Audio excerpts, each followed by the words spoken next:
Bem-vindo ao Universo Med, o seu podcast sobre saúde, inovação e conhecimento médico. Aqui você encontra informação de qualidade para aprender, refletir e transformar sua forma de enxergar a medicina. Prepare-se, porque o episódio de hoje já vai começar. Olá! Somos o Universo Med, o podcast feito pelos alunos do curso de Medicina da Universidade Salgado de Oliveira. Bem-vindos à nossa análise de hoje, continuando a nossa série especial sobre o tronco encefálico. Na nossa conversa anterior, a gente viu como essa estrutura é, assim, super importante, a grande conexão, Cérebro, cerebelo, medula espinhal. Hoje, a gente vai mergulhar mais fundo. Vamos explorar o que os materiais que a gente analisou contam sobre os 3 andares do tronco: o bulbo, a ponte e o mesencéfalo. Bora desvendar os segredos de cada um? Exato. E entender isso, sabe, cada pedacinho do tronco encefálico é essencial. Ele é pequeno, Mas, nossa, concentra funções críticas para a nossa sobrevivência, para a nossa interação com tudo. É fascinante estudar essa área, não só pela anatomia em si, mas, como a gente viu naquele estudo da Francine Rein de Oliveira, pelo que ela revela sobre várias condições neurológicas. Perfeito. Então, vamos começar essa viagem pelo andar de baixo, A base de tudo, o bulbo. O bulbo. Ou medula oblonga, que é outro nome, Ele é a parte mais inferior, parece que continua direto da medula espinhal, certo? Fica ali bem na transição. Os materiais falam que ele é quase a base da vida. Por que isso? O que faz ele ser tão primordial? Olha, essa descrição é muito boa. É porque ali no bulbo ficam centros nervosos que controlam funções, vitais mesmo, e involuntárias. Pensa no centro respiratório. Ele que dita o ritmo da respiração da gente. E o centro vasomotor, que ajusta a pressão arterial, o fluxo do sangue. São coisas automáticas, que mantém a gente viva a cada segundo. Uma lesãozinha ali pode ser fatal na hora. Isso mostra o quanto ele é vital. É tipo o painel de controle das funções básicas do corpo. Nossa, é impressionante essa concentração toda. E dentro dessa área também tem a formação reticular, Qual o papel dela ali no bulbo especificamente? Sim, a formação reticular, que é aquela rede mais espalhada de neurônios, Ela passa por todo o tronco. Mas aqui no bulbo ela tem núcleos importantes. Nessa parte, ela é crucial para coordenar reflexos, tipo tosse, espirro, vômito, até engolir. Além de ajudar na regulação cardiovascular e respiratória, junto com aqueles centros que eu falei. Pensa nela como uma central que integra essas respostas automáticas mais complexas. E também ajuda a manter a gente alerta, O estado de alerta básico. Entendi. Faz sentido. Além desses centros e da formação reticular, que outras estruturas a gente vê ali na arquitetura do bulbo?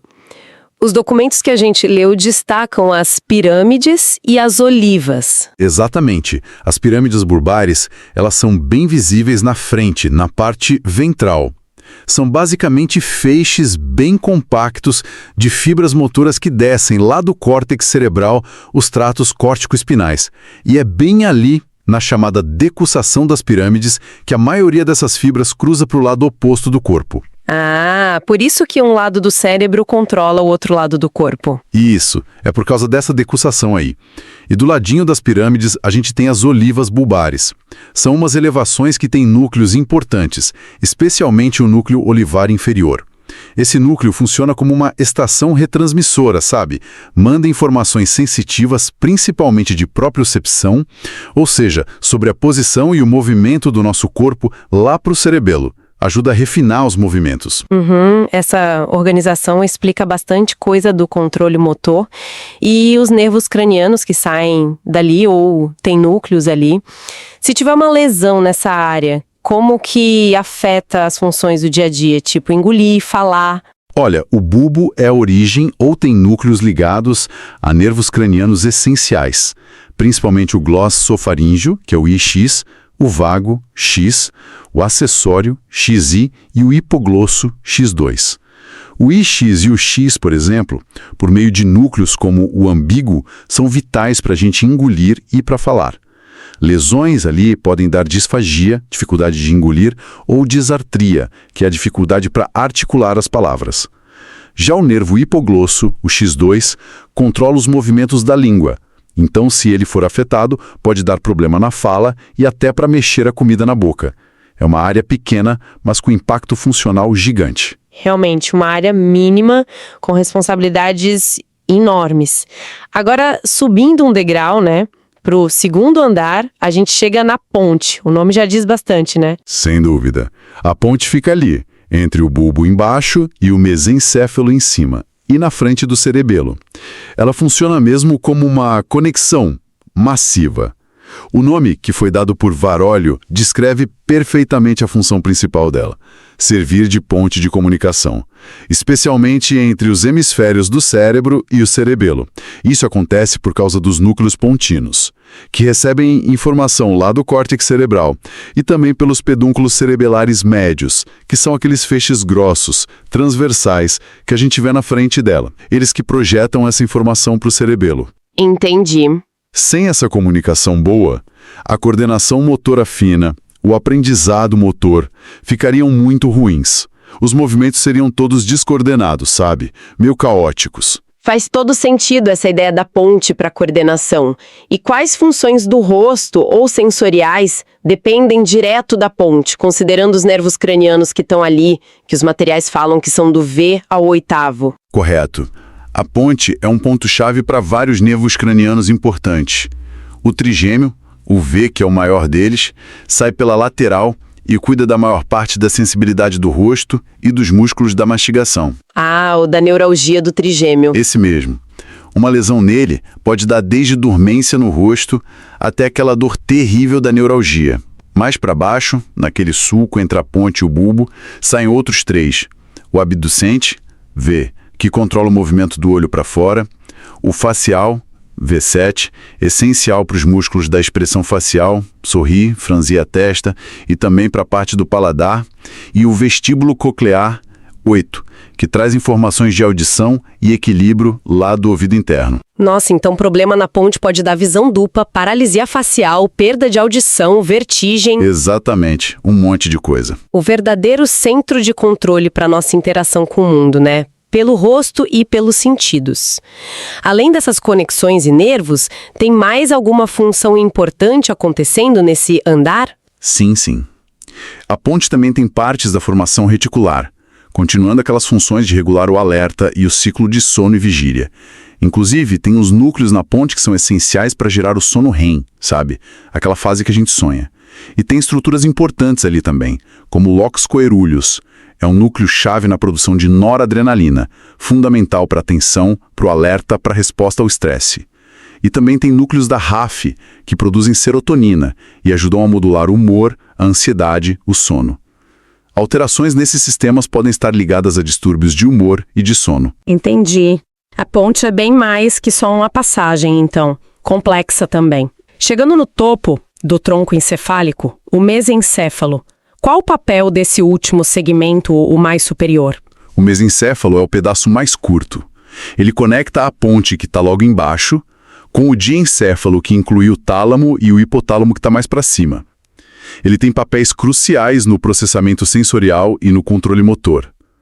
Na parte de trás dele, o teto, a gente encontra os colículos. São 4 elevações pequenas. Os 2 colículos superiores são centros de reflexos visuais. Ajudam a gente a virar os olhos e a cabeça para um estímulo visual que aparece de repente, ou a seguir um objeto que está se mexendo. E os 2 colículos inferiores fazem a mesma coisa, só que para sons. Permitem que a gente vire a cabeça rápido na direção de um barulho súbito. É um mecanismo de alerta, né? Ah, reflexos de visão e audição, importante para a gente se orientar. E na parte da frente, ali tem estruturas bem famosas, como a substância negra. A pesquisa da Francine Ren de Oliveira, que a gente viu, deu umas pistas importantes da ligação dela com Parkinson, né? Precisamente. A parte da frente é dominada pelos pedúnculos cerebrais. São feixes enormes de fibras que descem do córtex, incluindo as vias motoras piramidais. E ali, entre a base e os pedúnculos, e a parte central, o tegmento, fica a substância negra ou substância nigra. Ela é, assim, absolutamente crucial para o controle motor. É uma das principais fontes de dopamina no cérebro. A pesquisa da Oliveira detalha bem isso. A perda progressiva dos neurônios que produzem dopamina nessa região, junto com o acúmulo daquela proteína alfa-sinucleína, formando os corpos de Lewy. Essa é a marca principal da doença de Parkinson. E isso causa os sintomas que a gente conhece? Exato. Essa degeneração leva direto aos sintomas motores clássicos. O tremor de repouso, a rigidez muscular, a lentidão dos movimentos, que a gente chama de bradicinesia, e os problemas de equilíbrio. É impressionante como o estudo dessa área específica ilumina tanto uma doença tão impactante. Isso realmente mostra a importância de investigar cada detalhezinho dessas estruturas. E quanto aos nervos cranianos que saem do mesencéfalo? O mesencéfalo dá origem a 2 nervos cranianos, que são só para o movimento dos olhos. O nervo oculomotor, o 3, sai ali na fossa entre os pedúnculos cerebrais. Ele controla a maioria dos músculos que mexem o olho e também o músculo que levanta a pálpebra e o que controla o tamanho da pupila. Então, se lesar ele... Se lesar o oculomotor, o olho desvia para baixo e para fora. A pálpebra cai, isso é a ptose, e a pupila fica dilatada. O outro nervo é o troclear, o IV. É o único que sai pela parte de trás do tronco, logo abaixo dos colículos inferiores. Ele inerva só um músculo, oblíquo superior, que ajuda a girar o olho para baixo e para dentro. Uma lesão nele causa visão dupla, principalmente quando a pessoa olha para baixo. E no tegmento do mesencéfalo tem também o núcleo rubro. É outra estrutura importante no controle motor, especialmente dos movimentos dos membros, e trabalha junto com o cerebelo. Falando em pesquisa e conexões clínicas, o trabalho da Oliveira também trouxe uma coisa surpreendente sobre o Alzheimer, não só o Parkinson. Sugeriu um envolvimento do tronco encefálico em fases bem iniciais, né? Isso parece que muda um pouco a visão clássica da doença. Sim. Esse ponto é muito relevante e os materiais que a gente analisou destacam bem. Tradicionalmente, a gente pensa na patologia do Alzheimer, especialmente aqueles emaranhados da proteína tau, começando lá no lobo temporal. Córtex entorrinal, são os estágios idos de Braak, né? Mas a pesquisa revisada pela Oliveira, citando trabalhos importantes como os do grupo do Greenberg, aponta com força que os primeiríssimos sinais dessa patologia tau, os pré-emaranhados, podem, na verdade, surgir em núcleos específicos do tronco encefálico. No tronco? Antes do córtex? Exato. Tipo no locus coeruleus, lá na ponte mesencéfalo, que produz noradrenalina, e nos núcleos da RAF, que produzem serotonina e ficam espalhados pelo tronco. Isso antes mesmo de aparecer no córtex. E qual a implicação disso? Se a patologia começa no tronco, o que isso quer dizer pra gente? Olha, isso sugere que o tronco encefálico pode ser uma das primeiras áreas afetadas no Alzheimer, talvez anos antes dos sintomas de memória ficarem óbvios. O fato de afetar cedo esses núcleos que produzem neurotransmissores-chave, noradrenalina, serotonina, poderia explicar muitos daqueles sintomas não cognitivos que aparecem antes do diagnóstico de Alzheimer ser fechado, tipo alterações de humor, depressão, ansiedade, distúrbios do sono, da vigília, até mudança na resposta ao estresse. A pesquisa da Oliveira encontrou mesmo evidências de patologia tau no tronco na maioria dos cérebros com Alzheimer que ela analisou. Isso reforça essa hipótese de um começo precoce, subclínico, lá no tronco. Fascinante. Isso faz a gente repensar mesmo a linha do tempo e os primeiros sinais dessas doenças. E essa ideia de começo precoce em estruturas específicas também apareceu nos materiais sobre o bulbo olfatório, tanto para Parkinson quanto para Alzheimer, né? Exatamente. Perder ou diminuir o olfato, anosmia ou hiposmia, hoje é reconhecido como um sintoma inicial bem comum nas duas doenças.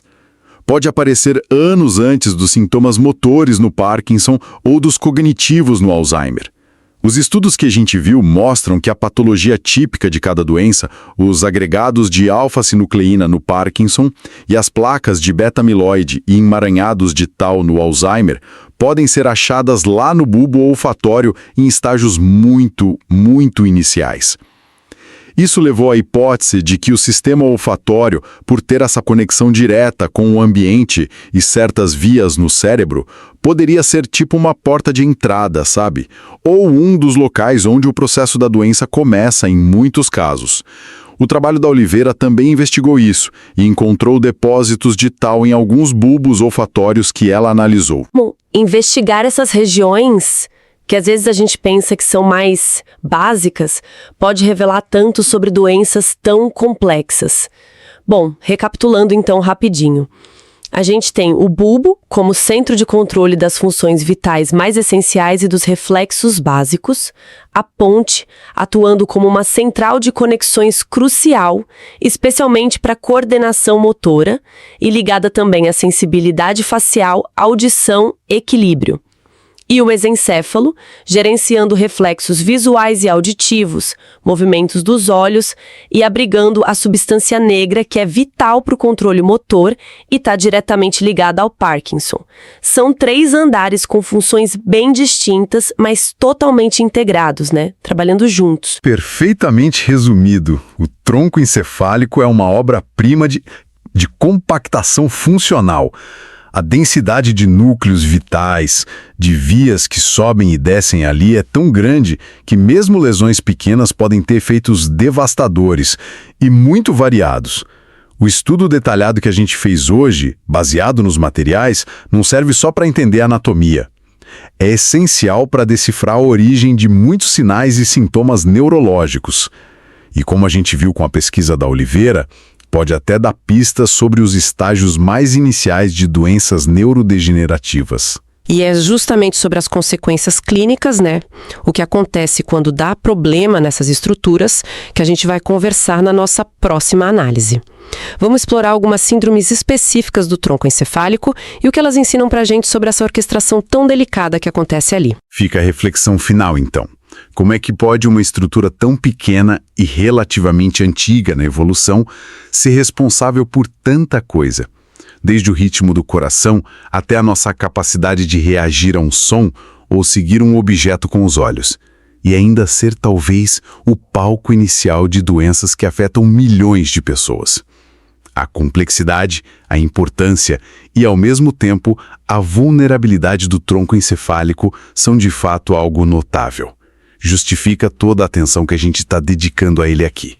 Esse foi o Universo Med, seu espaço de saúde e conhecimento médico. Continue acompanhando nossos episódios e compartilhe este conteúdo para levar informação de qualidade cada vez mais longe. Até a próxima!